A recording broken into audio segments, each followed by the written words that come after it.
everything good?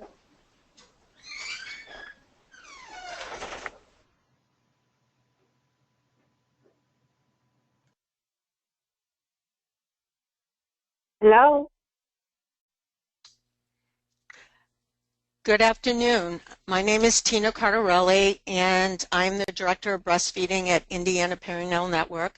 And I want to welcome everyone here today to our monthly breastfeeding webinar series. I also want to take a moment to thank our sponsors.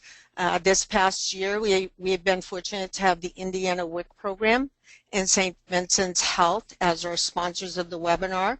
And I'd like to welcome a brand new sponsor and also a shout out to the people in Michigan for liking the work that we're doing here. And the Michigan Department of Health and Human Services is a brand new sponsor as of October 1st.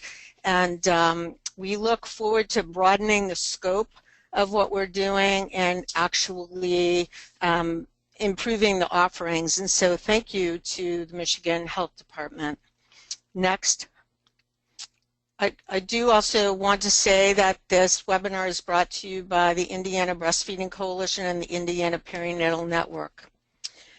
Today we're going to be looking at two different snapshots of disparity. And so the people that know the work that we do in Indiana know that everything we do is tied, has a thread of health equity in it. And so we're always looking at it from a different lens, trying to figure out if everybody's getting a fair piece of the work that we're doing. And today we're going to look at the disparity of place and the disparity of culture with two different speakers. So next. I'm happy to say that today's call is approved for 1 hour of LSERPs.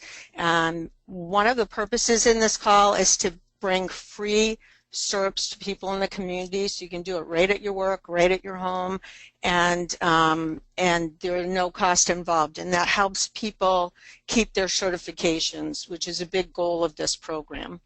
Anyone on this webinar today will receive a SERP certificate via email, and you can expect it within the next 5 business days. Next.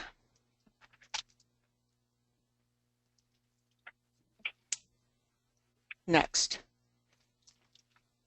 Oh, okay. Our first presenter today is Doris Mathiri. Today, Doris will take us on a trip to Africa, to her native country of Kenya, to take a cultural bird's eye view at the country and the village that she is from.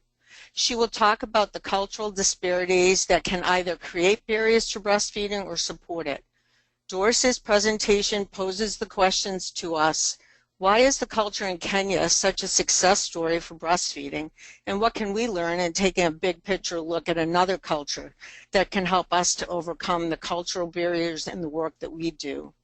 Growing up in a small village in Kenya, Doris understood from a very early age that breastfeeding was the way babies were fed. Doris came to the United States in 2001, and shortly after coming to this country, her son and daughter were born. As a breastfeeding mom here in the U.S., she learned firsthand that our culture and support for breastfeeding are quite different from what she had known in her small village in Kenya.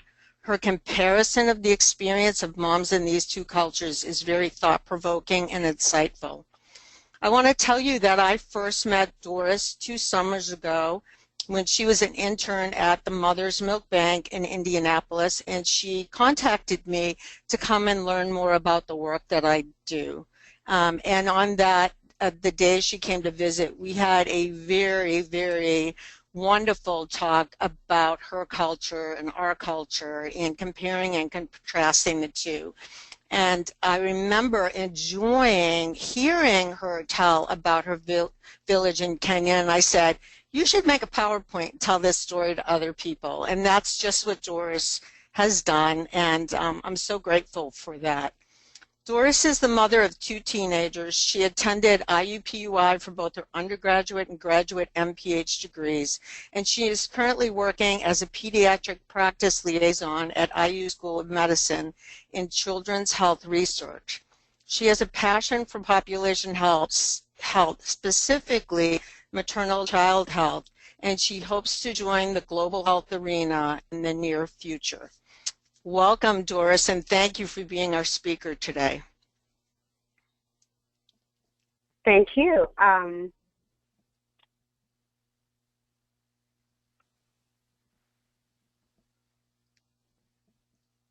Thank you. Again, my name is Doris. My last name is Muriatere. And like Tina mentioned, I hope you can all see my presentation. You might want to put it in slideshow. Okay. From the beginning. Yes, there we go.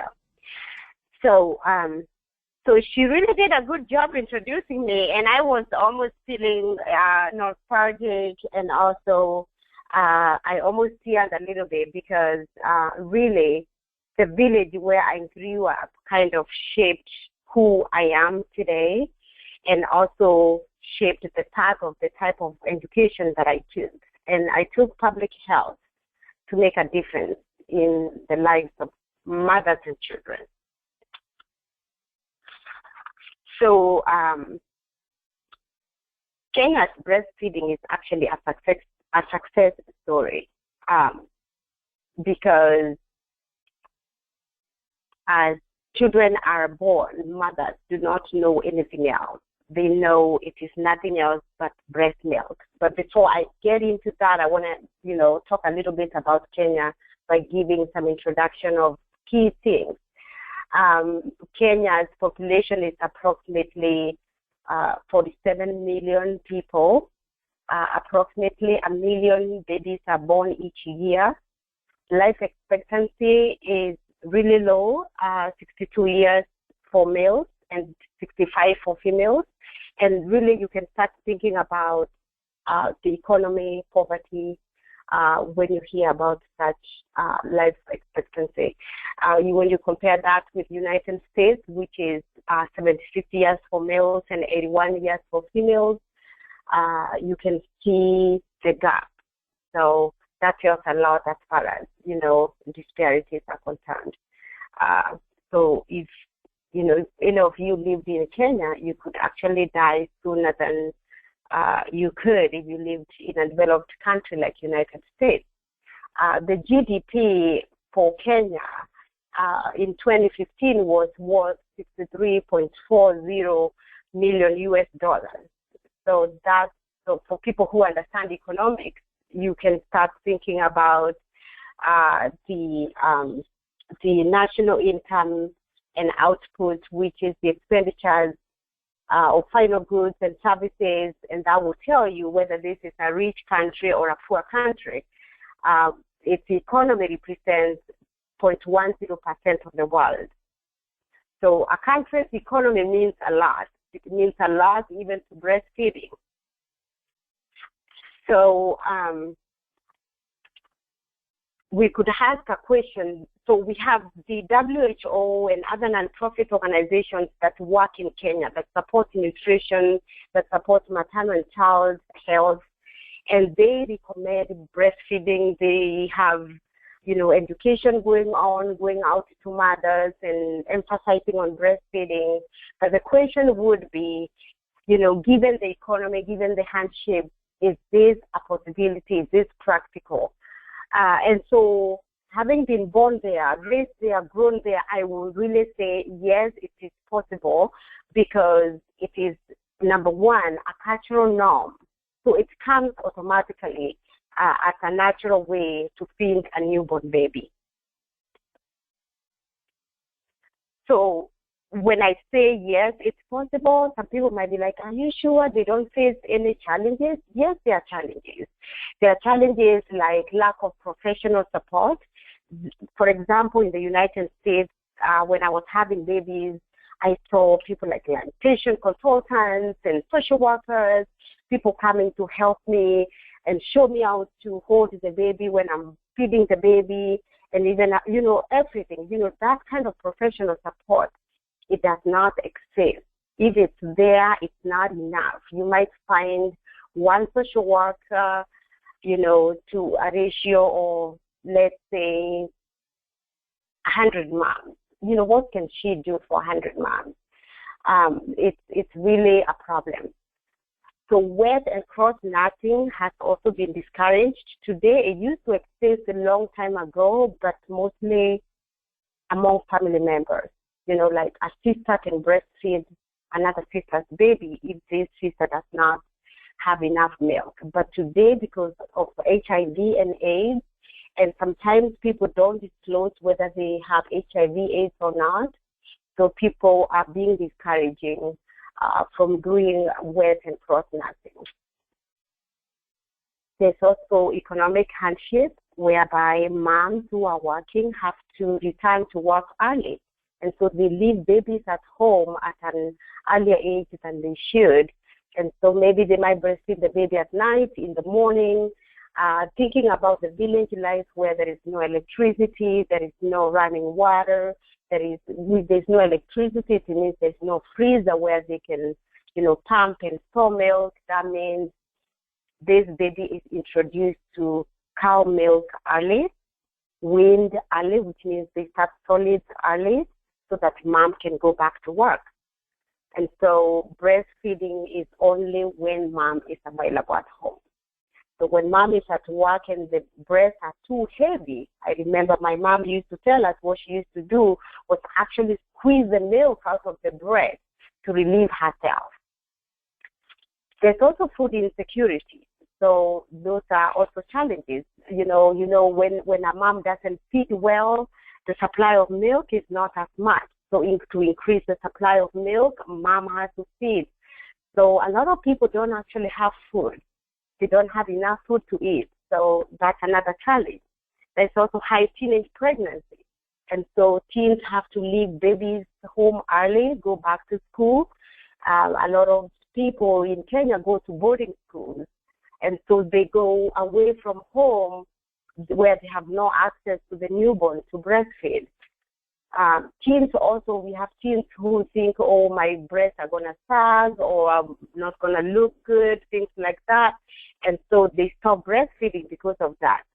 However, that's a very small number because the grandparents their children who are their moms will emphasize and kind of, there are times, they have to be forced actually to breastfeed. I'm sorry to say that, but yes, you're told, your baby needs the milk. That's what you're going to do. You're going to worry about the breast later on. And so, yes, there are challenges, but there are ways to maneuver or there are ways to navigate through these challenges. So the Kenyan government did something which I call, what Kenya did right. Their intervention actually made a big difference. In 2003, there was only 13% of moms who were breastfeeding exclusively. And so the government's intervention was to not only educate moms to do exclusive breastfeeding, but also something that I'm going to talk about later was also to discourage the sale of formula in the country. And so with the steps that the government took, by 2015, 61% of mothers of children aged less than 6 months were breastfeeding exclusively. And so in the aim or the main objective of these steps was to increase exclusive breastfeeding up to 80% by 2017, at least for babies, 6 months and under. And so in 2012, a law was passed to prohibit the promotion of complementary foods and forbid health workers from accepting gifts from formula manufacturers.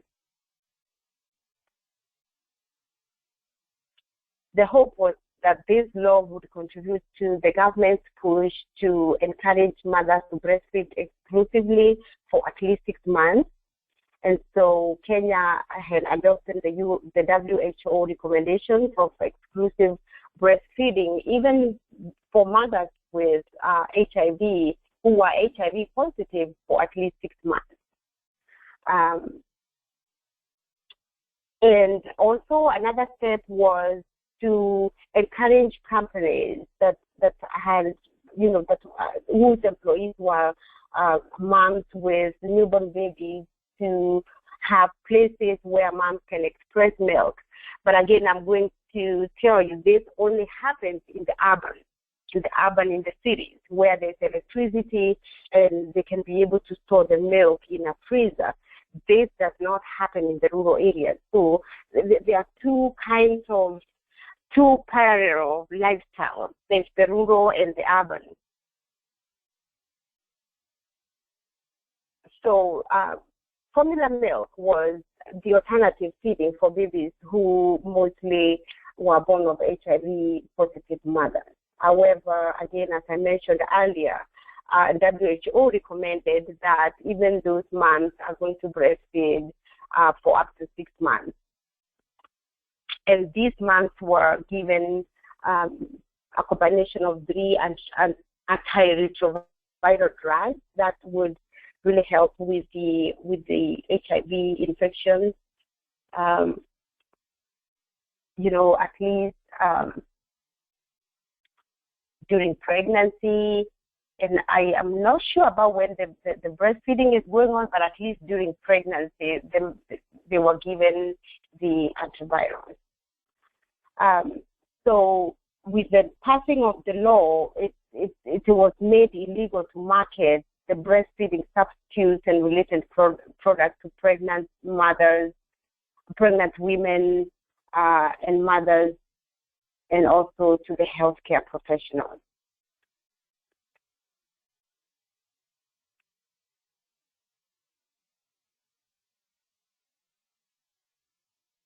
So there's a reason why you might never see advertisements of formula milk in Kenya. So there was the law, the intervention of the government.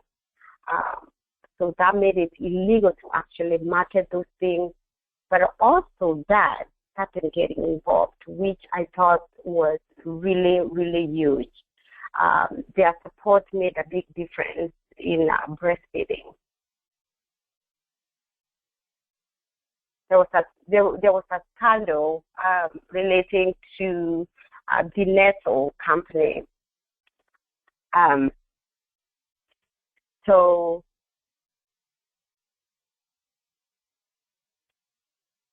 at the World Economic Forum in Davos, Mike Mueller gave the Nestle chair a present, an original signed copy of The Baby Killer, the 1974 report that he wrote for War on Want. The Baby Killer explained how the multinational companies like Hayes were causing infant illness and death in poor communities by promoting bottle feeding and discouraging breastfeeding.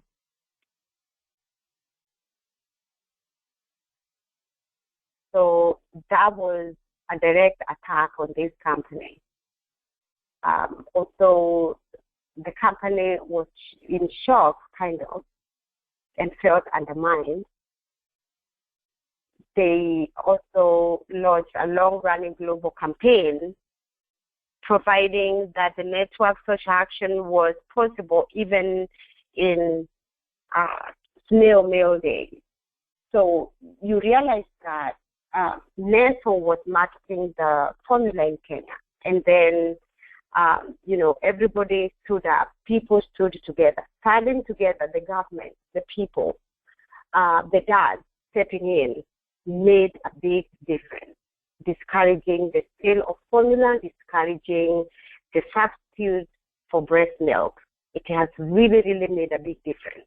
It doesn't mean that, Kenya does not really use formula, but a higher percentage of moms today are breastfeeding because of how people have stood together.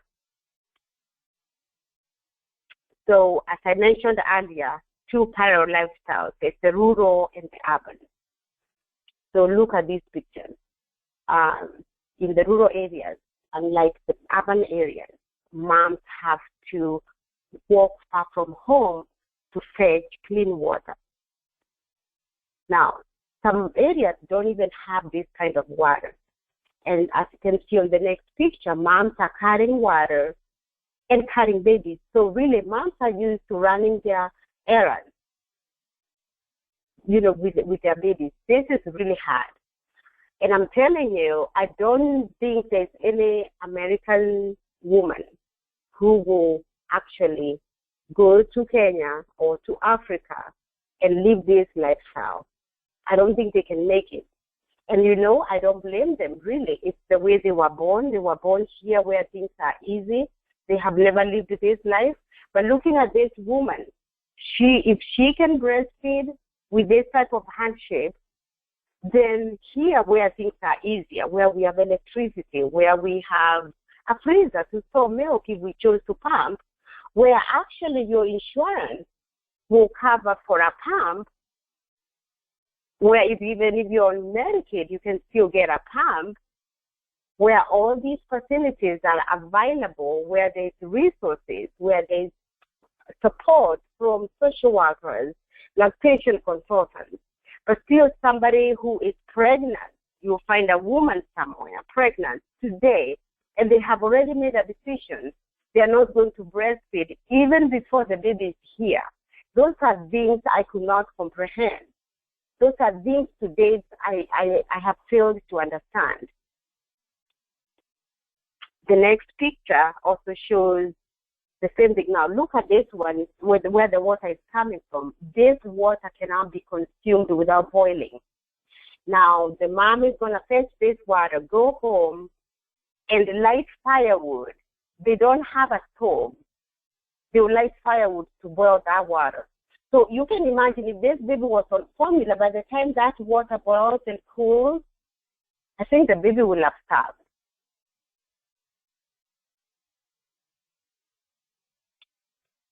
So if these moms who run errands, they do gardening. This mom here is picking tea. This one is taking a break from gardening to breastfeed. This one, it's not very clear for the mom picking tea, standing with the baby. It looks like the baby is actually breastfeeding. It's not very clear on the picture, but I've seen this physically as I grew up. Babies breastfed as moms, when continue doing their chores. This mom is carrying stuff. I can probably assume she's coming from the market and carrying her baby. And if the baby cried at the market, she will put everything down, sit down, and breastfeed the baby. Something that has been a problem in the United States. People say, oh, but why is she breastfeeding in public? As if there's anything wrong with that. And so, we need to advocate more. We need to call for, say legislations or something, talk to policymakers. Moms need to feed their babies breastfeed anywhere and anytime they want.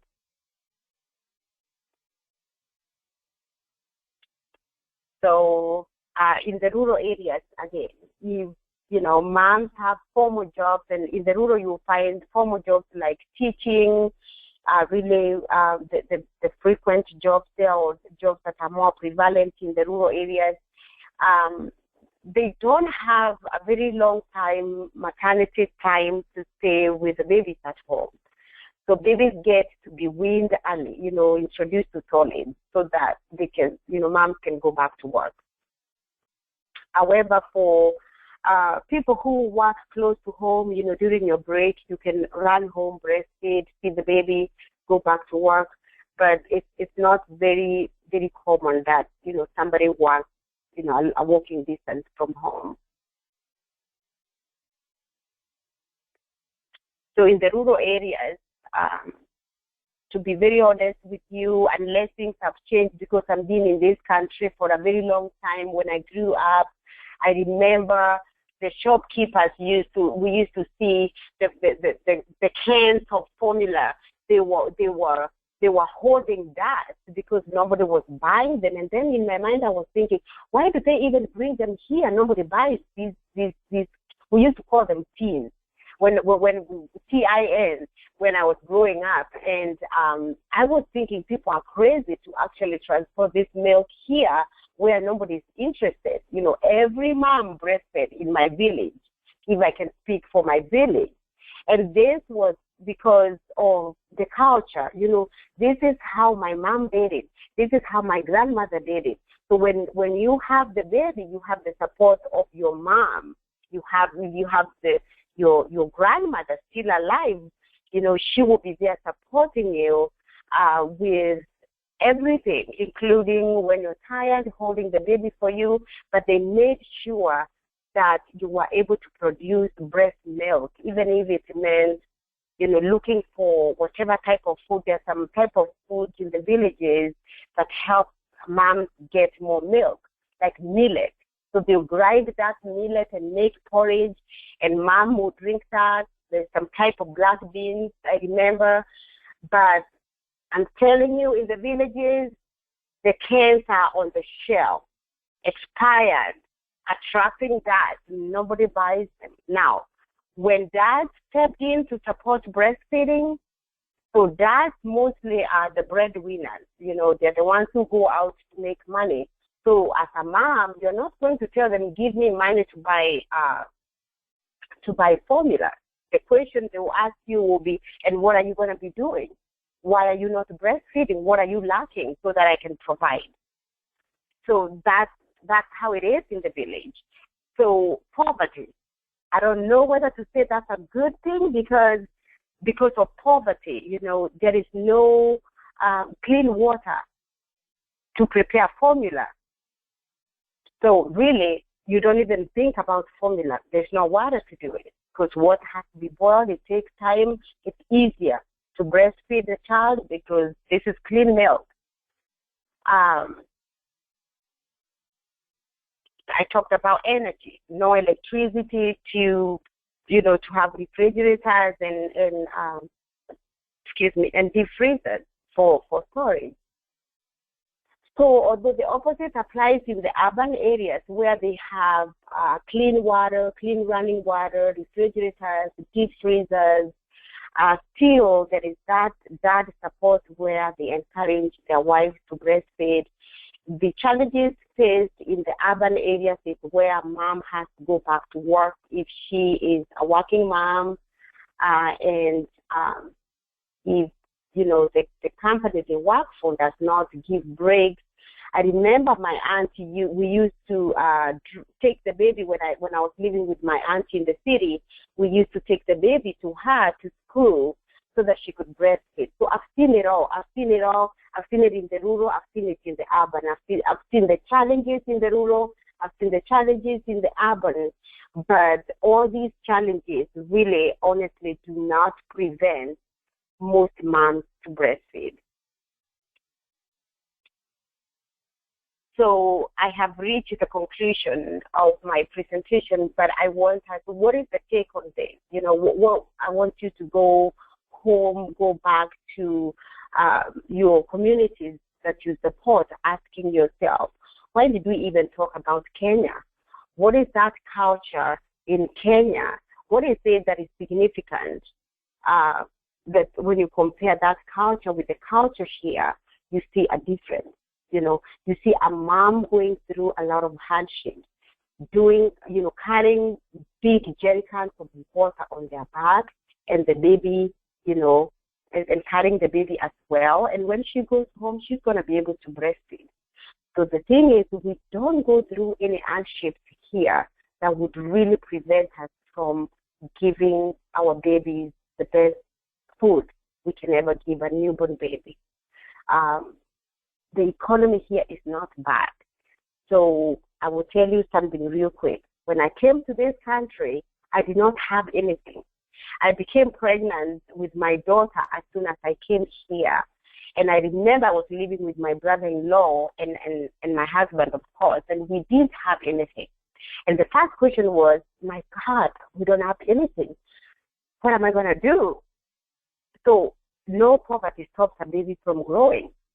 And I'm telling you that the support I received from this country, I went a week before my baby was born. So I was able to get, you know, all the nutrients and I was getting milk, I was getting eggs, I was able to get food to eat as a pregnant mom who was new in this country and did not have anything. So there's food stamps for moms who don't have jobs here. There's no food stamp in Kenya.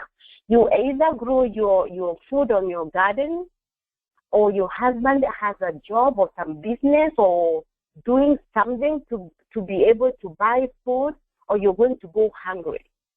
So here there's a lot of support that is not in that country. So another thing I think that I see is a great and a very good idea is dads getting involved so that they can encourage their wives, their girlfriends to actually breastfeed the baby. So this becomes like a family affair. You know, we are all supporting a mom to breastfeed. And even us, we're out here, we're advocating for breastfeeding. When we go back to our communities, let's talk to our friends, let's talk to our neighbors.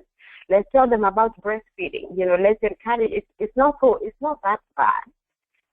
Anyone can do it. If a woman who is picking tea, will cook meals, will go miles away to get water and make meals for other babies and still breastfeed, if they can do it, so can an American mom do it. So let's join hands.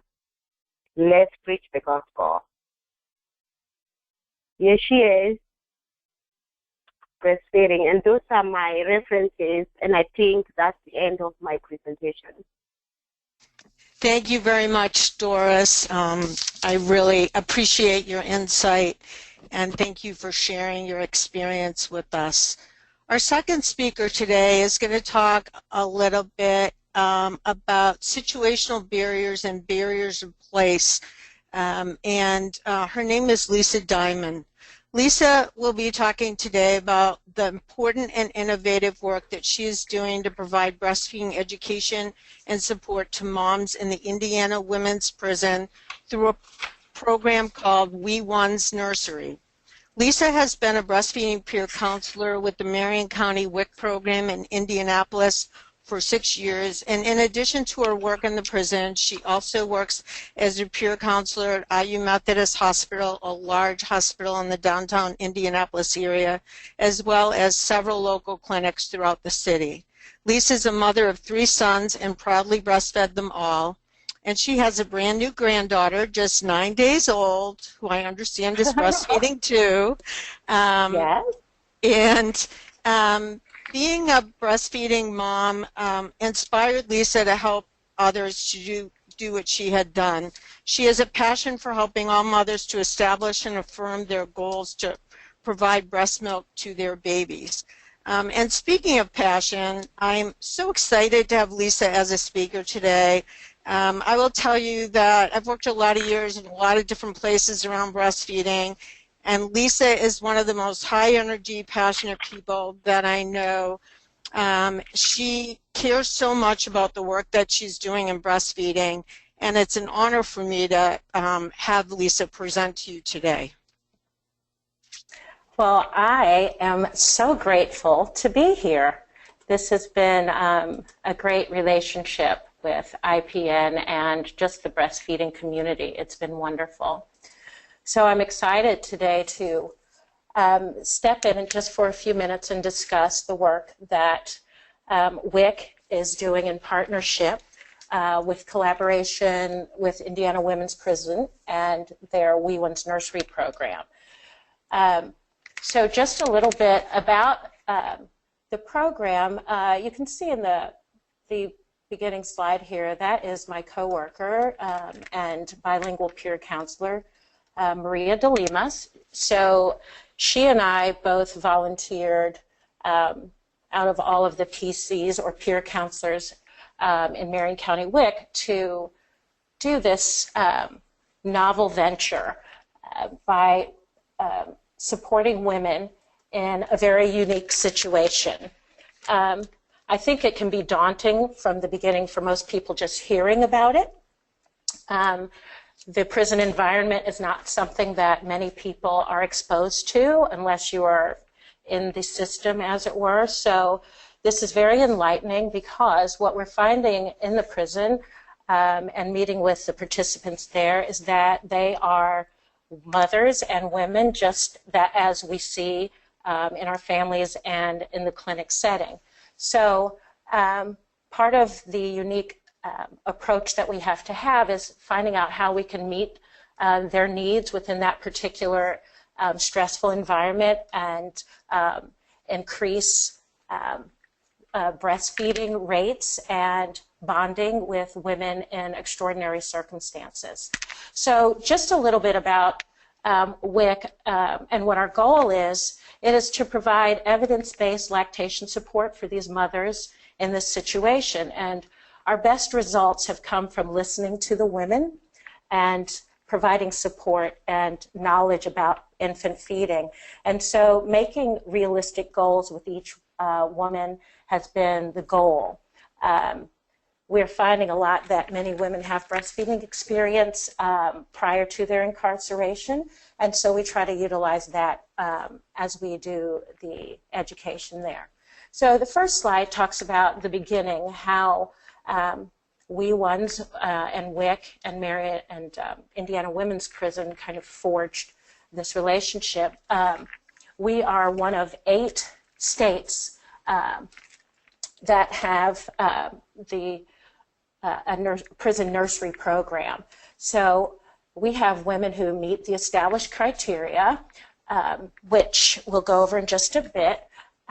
So we decided, and the program for Indiana Women's Prison actually was started in 2008.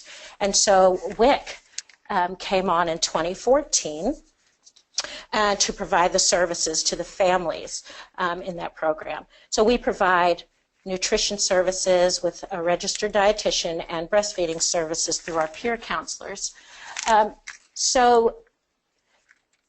Indiana, along with Illinois, Nebraska, New York, Ohio, South Dakota, Washington, and West Virginia they're not connected.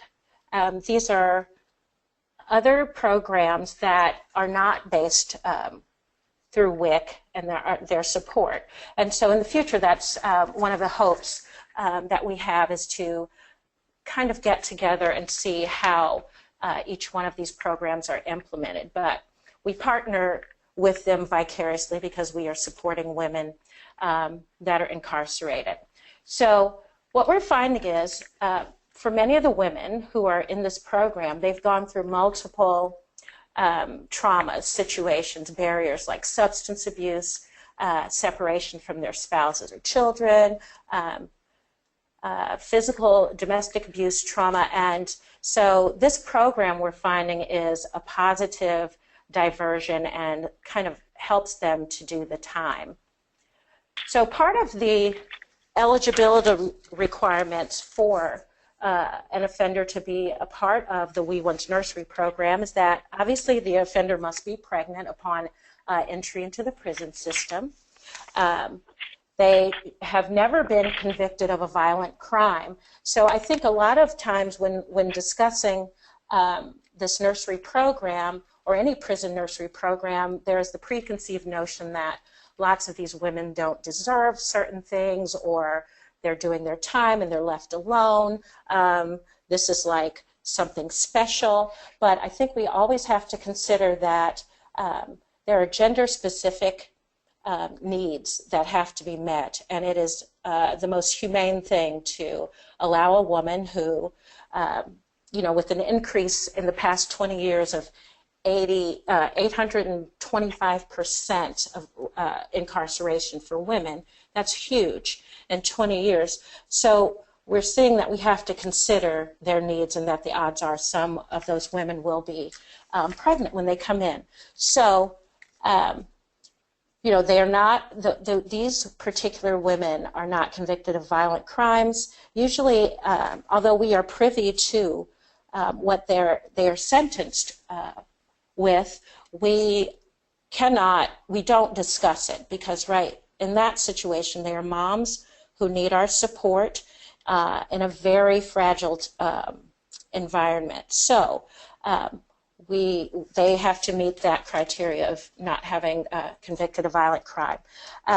They also have to have at least 18 months or less to serve from the time of birth of her baby until discharge.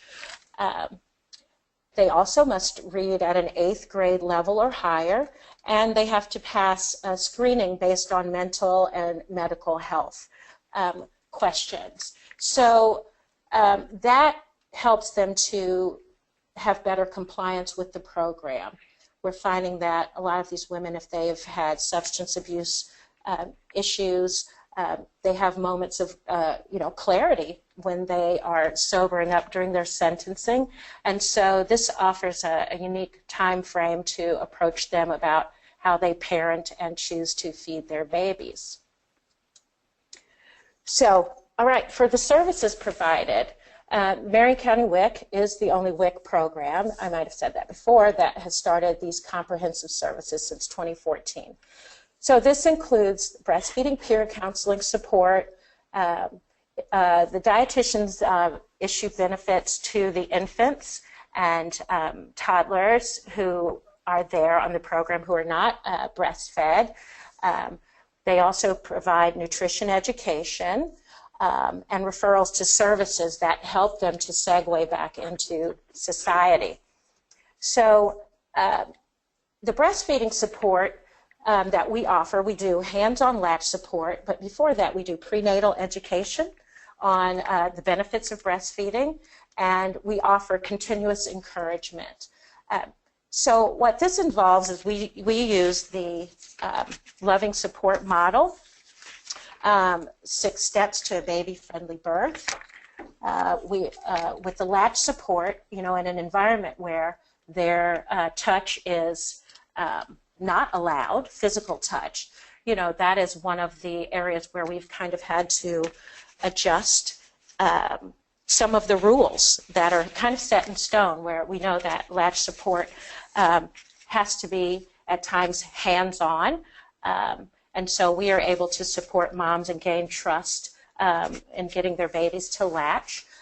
We also have to help with engorgement, issuing breast pumps, WIC provided breast pumps, so we have Lactinas and Hygieia pumps there, and we show them how to express the milk, store the milk, and warm that up, and all that, so that babies can have the breast milk when moms return to their work details. So this joint venture had positive results, and most of the inmates continued breastfeeding even after their release from prison. We've had 2 in particular, because this is not a large population we're dealing with, who have returned back to society and continue to breastfeed for a short while. And these women also maintain their ongoing connection with the WIC program. So overall, we've helped change the perception of breastfeeding with our consistent support. This is evident through the increased breastfeeding initiation and active involvement of the staff. So to kind of expound on that a little bit, so the learning has gone both ways. We have spoken to women from our first infant feeding class that we had in 2015 in January.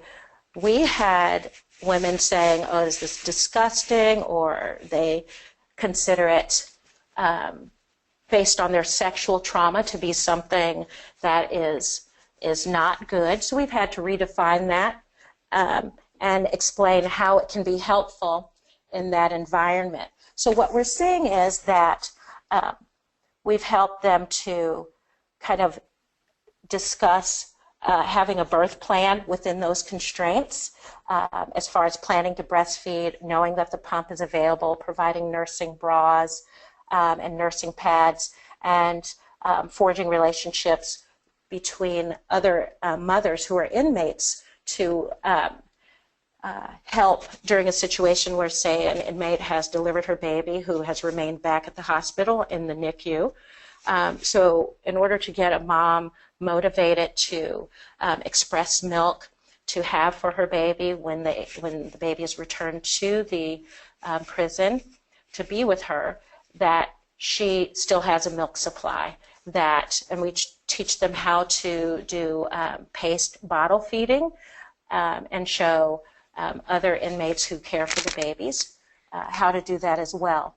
So we've had to figure out ways to do what we would do normally in the clinic setting within that environment, and it has worked out to our benefit and for the mom's benefits. So the mothers get support from each other. We've created almost breastfeeding peer counselors within that environment because we are scheduled, the dietitians and peer counselors are scheduled for a visit once. It's every second Thursday of the month. But the peer counselors are able to go Monday through Friday during business hours if needed, and we base our visits on what we would know to be particular benchmarks for breastfeeding for new moms. Like we would know if a mom delivered on Friday and we see that her child is going to be returned on Saturday, we would like to discuss how she's going to manage engorgement, make sure she's understanding about colostrum and so forth, so that she will not feel so stressed about not having enough milk and things of that nature. We've had security, some of the guards in the mother unit, the wee ones unit, who have also been very, very helpful and making it easy for us and accessing the storage closet there. This picture here is a young lady she manages the storage area in the wee ones nursery. She is not a mother who's delivered there, but she is a mom, and so her job being in that environment is to manage anything that WIC brings in, the formula, baby clothing, and so forth. So she provides kind of like a daycare management situation, and we often go to her, and she will have Wendy, who is over the program, to email us to let us know what is needed. So, as far as lactation support, in just 18 months of active support, we've seen an increased interest in breastfeeding. So far, actually the number, we had a class just last week, we have seen about 45 mothers who've benefited from our consistent presence there. So beyond the walls, there is a continuum of care through WIC with clinic support. So these women often rely on WIC for food once they are released from prison. And so we also do support at the transitional housing. Here locally, there's the Crane House and a number of other places where women transition back into society. So we're going to talk a little bit about the numbers here. So what we've seen so far, and we're not looking for necessarily duration like we would see, duration rates like we would see out in the world, because what we're finding is that there are a couple of obstacles to initiating breastfeeding in that environment. They're stressors based on addiction, separation from other children who they might not have had the same opportunity to take the time to breastfeed to the same extent, or they might not have even been with their children. So we see that some of the women deliver at higher rates with C-sections, preterm births, and a lot of times we see that a lot of women decide not to breastfeed because they think that this, breastfeeding and the closeness and the bonding will further exacerbate any feelings that they have of addiction, triggered by that closeness. So we have to work around those type of things. But so far, we've had moms who've initiated breastfeeding from 1 day to 1 week, and we can roughly say 5 moms, that was their breastfeeding goal. They just wanted to do colostrum, give colostrum for their baby, and that's what we see in the clinic sometimes as an explanation. But then we've seen more who've, although might not be exclusively breastfeeding for 1 month, they have done mixed feeding, which has been great because they still appreciate the bonding that happens. 3 months, we've had 2 moms to do that. I have a photo of one of the ladies later on in the PowerPoint. And 6 months, we've had 1 mom who's made it to that point. 9 months, and the mom that I'm referring to here for 9 months, the baby just turned 10 months, and he has been exclusively breastfed for that entire time. She's really, really, really very helpful to the other women in the program. So when we see that some babies are in the NICU, when I was referring to moms who we've shown how to utilize the breast pumps and store milk and that sort of thing, we've had 5 who have used the breast pump in that type of situation. So it's really interesting because there are nannies, I mentioned that, there are nannies who are a part of this program, and they benefit from it as well because they are often mothers or grandmothers. For example, I spoke with one older inmate, and she was holding a very young baby, about 2 months old, and her story was that I said, do you have children? Have you left any behind who are young?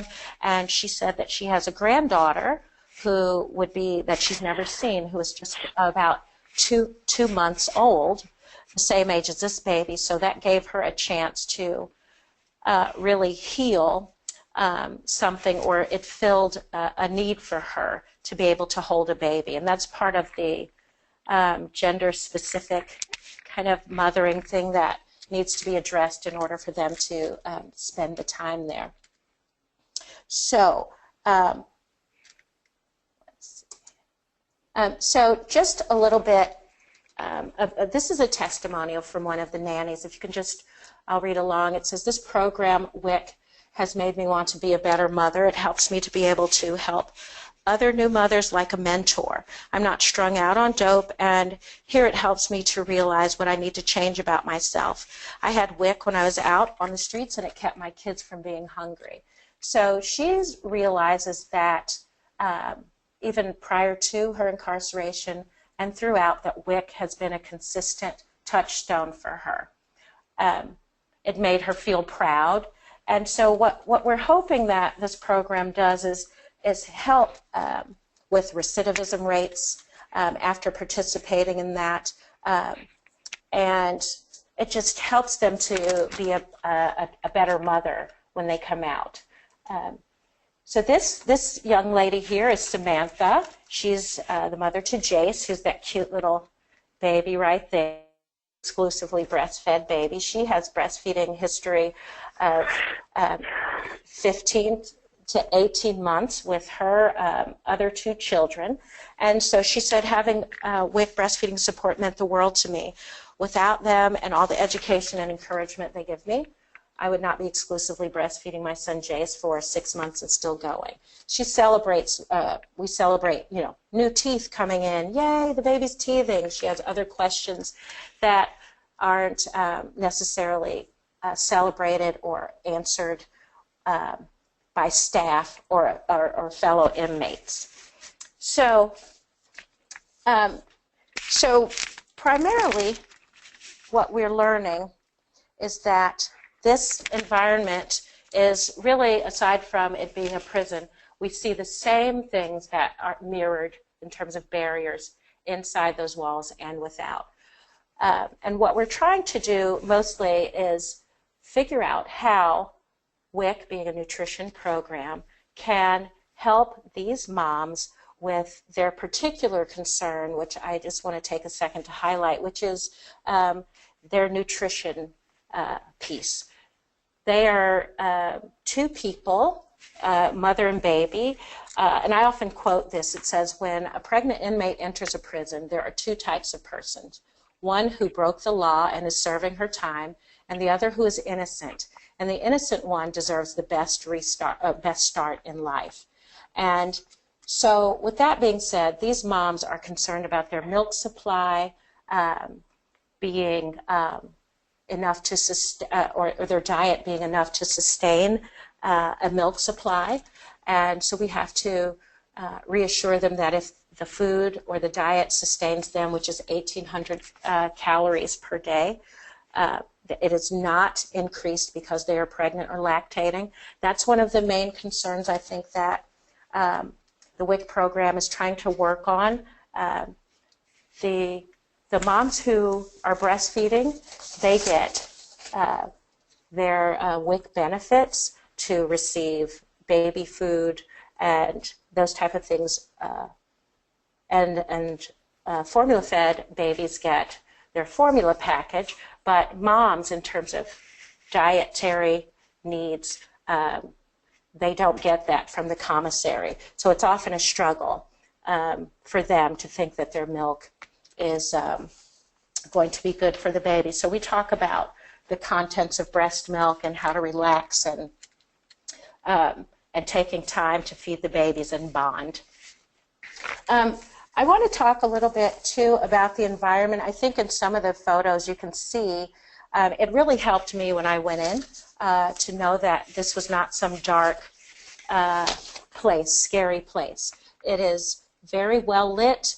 There are nursery rooms with gliders, rocking chairs. There are cribs in every cell. They're decorated. And moms have access to all that. They just cannot breastfeed in this particular open area. And they also have restrictions about the feeding position, like side lying. They're unable to do that because the guard is unable to see the baby's face. And so they have fear that they'll be written up or have their baby taken away in that scenario. But other than that, they do have all the comforts. And so WIC stepping in has provided an influence that is not based on punishment and also celebrates their motherhood and just having a new baby. So I'm really grateful to be a part of it. Just the last testimonial here. This is Catherine. She has her little baby Jackson, and she says that the support from WIC, Breastfeeding Ladies, meant so much to me. I've never breastfed before, and this is my third child.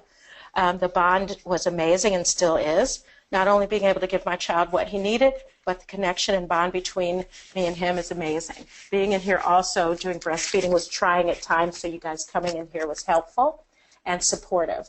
I think that what we can learn is that most women appreciate support. It is needed. We are not our circumstances.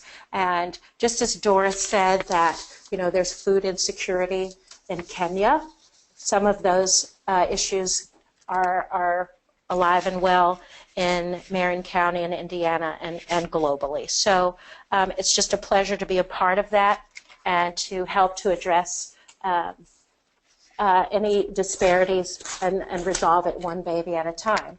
So with that, if there are any questions, I mean, I am happy to answer. Thank you so much, Lisa. We are in our last minute, and I'd like to be respectful of people's times, but I do want to share with you that one comment in the question box. A listener said, I just want to say thank you for what you are doing in the prison system.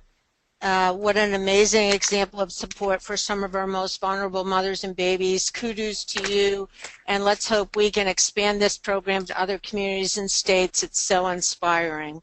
So on that note, I thank our speakers today. Usually we do have time for questions, but we kind of jam-packed this call. I want to thank you all for joining us and remind you that within 5 business days you will receive your LSERP certificate. And I want to invite you to join us next month. Tell a friend, bring a friend. It is Tuesday, November 15th from 2 to 3 p.m. Eastern Standard Time. Megan Glenn, who is the manager of the IU Riley Children's Hospital Milk Lab, will talk to you about all things Milk Lab. So I know a few years ago, Riley Children's Hospital was looking at creating a centralized milk lab, and they traveled around the country to other children's hospitals and read the research and learned about centralizing how they handle infant food and what that looks like. And I think whether or not you're in a children's hospital, there are a lot of lessons to be learned. A reminder that the odd months of the odd months are a clinically focused topic, and the even months, like this month, are more of a community focused topic. And so we look forward to you joining us next month, and thanks for being on the call today. Goodbye, everyone.